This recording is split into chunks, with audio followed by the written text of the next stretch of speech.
Spread across 163 acres on the south side of Houston is one of the nation's great medical centers, the Texas Medical Center. Impressive from the air, its sprawling growth is even more amazing when viewed as the doctors and patients see it. Founding father of this haven of help for the sick and suffering was the late Dr. E.W. Bertner. He headed the medical center from its start in 1945 until his death 2 years ago. Today, those who shared his dream are completing the job of building the state's largest medical center. Typical of the new... All right, now we're ready to try and put the valve in. Wait a minute. Now we're sewing the valve, you see.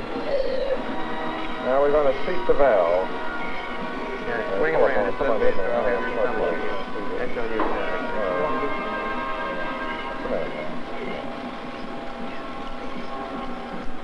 Now, before we started operating, that is, before we removed this valve and put a new one in, his blood pressure was running about 140, 150 systolic over 30 to 40 diastolic. This is because the valve was not functioning. Normally, this diastolic pressure should be in the neighborhood of around 75 to 80, 85.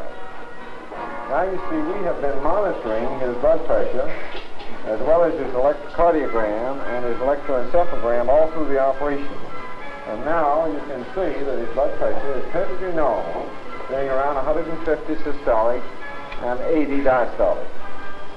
His heart now will be restored to normal, and this patient has the opportunity of returning to a normal... We have asked Dr. Bertner to tell us first something about cancer right in our own city, our own county and state. Dr. Bertner, when did the M.D. Anderson Hospital receive its first patient? On March the 1st, 1944, Mrs. Chase. And since that date, over 400 patients have been registered. Do you have any cancer figures for our state and county? Yes, I have. Last year, over 6,000 people died of cancer in Texas. 650 of those died in Harris County. Would you say that cancer presents a greater problem in the South than in any other part of the country? Yes, it does. Cancer attacks more people in the South than any other part of the country. And what about Texas specifically? In Texas, 3 factors combine to make cancer a serious problem for our citizens. First, the relative great intensity of the sunlight. Second, relatively high instance of exposure to petroleum and other fumes and gases that may contain cancer-producing components. And third factor that makes cancer a serious problem in Texas is the relative long life of our citizens. Is cancer on the increase, Doctor? Cancer does seem to be on the increase. It is second only to heart disease and the cause of death.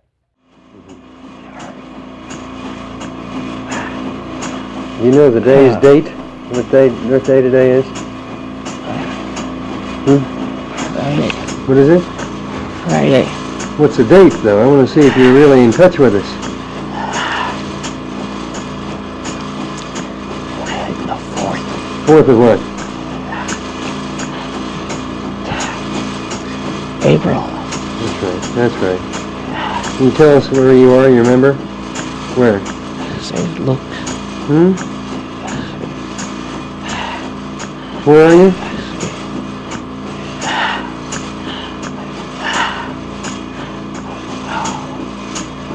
Did you get to see your wife today?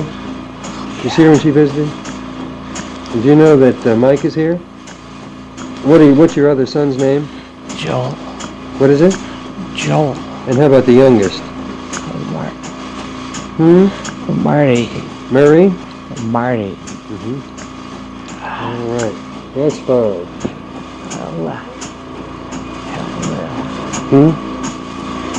Want the new one? Too heavy? My phone's too heavy for you. I think that's adequate, don't you? Mr. Lockridge, you were asking earlier about what the future holds. We've seen what is practical for the person who is paralyzed now. There are many people who have no muscles to use at all. What about them?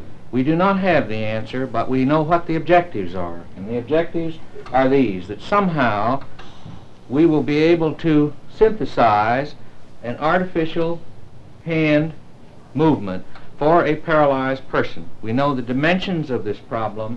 We must do many studies of the muscles, of the way muscles work in the body, just as we have had to study breathing in order to learn how to use the respirator. The next room, the vital studies room, will show this.